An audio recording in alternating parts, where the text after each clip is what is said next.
Hey everybody, Dr. Bud again. We're going to talk today about water.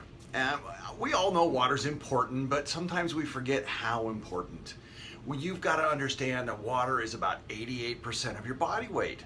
That's right, you're liquid. You're this giant sack full of liquid, right? If you don't put good clean water in, you can't get the dirty water out. So one of the things we really strive to do for people is to make sure that they understand why they need to drink as much water as they do. Well, the first thing is, if you're trying to live a long time, you should clean up the system, right? Otherwise, it's going to get all dirty and polluted. The other thing is you need a lot of lubrication. That lubrication is critical for keeping your joints and muscles moving. Your muscles, a lot of water as well. So as we're going through life, and you guys know I'm trying to get at least another 25 years out so I can go to my granddaughter's wedding. You know, Sylvie's going to get married here 24, 25 years. You need to stay hydrated and lubricated. So there's a couple of things, that we can talk about. One of the first things I want to tell you is how much you should be drinking. Now, everybody kind of knows this, but I'm just going to give you a nice easy formula. You should be drinking about half your body weight in ounces every day.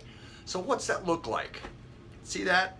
That's about 16 ounces or so, okay? For every 30 pounds of body weight, you need to be drinking one of these, just one. Okay, so if you're 60 pounds like some of your kids, 2 bottles a day would be good. If you're an adult that's about 120 pounds, that means 4 bottles a day. 150, 5 bottles a day. 180, probably 6 of these. Myself, are around 210, we're looking at 7 bottles, right? That's a lot of water. But if you start looking at the numbers, what will happen is your body's going to go, whoa, wait a minute, we got all this water going. And everyone says, well, doc, I'm going to have to pee so much. Yeah, that's not a bad thing because your kidneys will help detoxify your system, but it also helps to get rid of just kind of stuff that you build up every day, okay? So one of the other things people ask me frequently about is coffee or tea. Now, we kind of know that coffee's acidic and so is tea. Tea's got tannins in it. It's called tannic acid, so that's kind of obvious that it's acidic, right? But you have to understand it's not a bad thing, it just can't be excessive. So if you drink a lot of coffee or tea throughout the day, you have to understand it serves as a diuretic. It actually stimulates your kidneys to put more water out. And if that's the case, what will happen is you are going to have a whole bunch of built up fluid that you need to get rid of. Now I just got to ask a question. One of my doctor buddies is on, he goes, what happens if you're 500 pounds? That's a lot of water, right? Okay, we're not going to go there, doc. It's another day and another time for that discussion because if you're 500 pounds, you got more than water issues going on. So back to the coffee and tea for a second. If we're doing how much coffee you're supposed to be drinking or how much tea you're supposed to be drinking and how much water you're supposed to drink with it, I would tell you pretty much every cup of coffee you probably need to do at least half of one of these, about 8 ounces to offset the things that are going on. And it's important to understand that. So regarding other things like soda, okay, one of the things I have a problem with soda is the carbonation, let alone the sugar or the sweetening agents. We'll talk about those in a minute. But if you're drinking soda, that's full of CO2. That's bubbles. That's not good for you.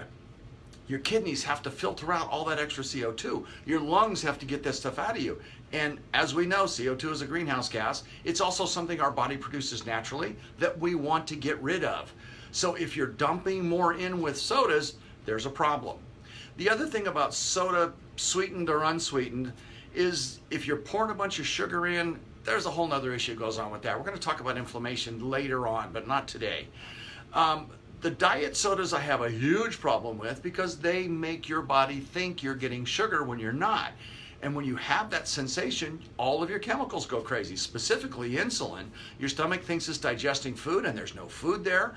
You get this sensation of being hungry because you have a higher insulin level and no food to digest. So the diet sodas actually have a negative effect. They can also make you retain fluid because that's toxic stuff. You guys know all the studies about, cancer producing agents, etc. But what you don't know is that stuff can build up in your system and it'll build up in your body fat. Believe it or not, your body fat is your toxic waste dump. So if you start to lose weight, like we try and get almost everybody to do, you're going to be dumping these toxins out. And if you don't have enough water to help flush that process, you're not going to get cleaned out like you're supposed to. So I prefer that you drink water. You can also have it flavored if you choose to. That's fine. Put a little squeeze of lemon or lime or some citrus in there, which is great.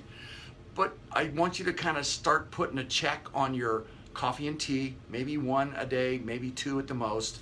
Got to watch the caffeine, got to watch the other things that are in there, the acidity, etc.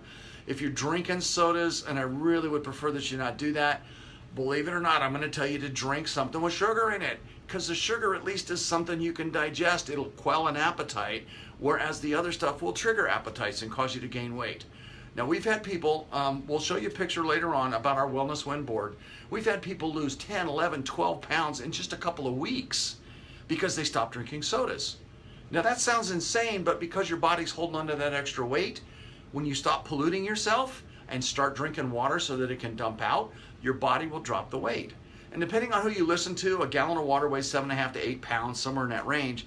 So if you lost, 10 pounds, you'd be losing over a gallon of water over that time period. And just think about that. You're hauling around a gallon bucket full of excess water that you don't need. So, I know it's counterintuitive, but the more water you drink, the better you'll be. We also strive to tell you one last thing, and that is if you're going to start drinking more water, make sure you get it in before 6 or 7 o'clock at night. Kidneys work on a schedule. They take anywhere from 2 to 6 hours to get that water out. I will guarantee you if you drink a whole bunch of water right before bed, we can pretty well set the clock and go, oh, let's see, 3, 2, 1, 4:30, something like that. You're going to be up, going to the bathroom. So try and get your water in throughout the day. Kind of, back it off a little bit. If you need water for supplements or need water for medications that are keeping you alive, obviously that's fine in the evenings, but just get enough to get it down. You won't have to worry about it, okay? I look forward to talking to you again. We're going to get things going on some other stuff later in the week, and thanks for tuning in. We'll see you later.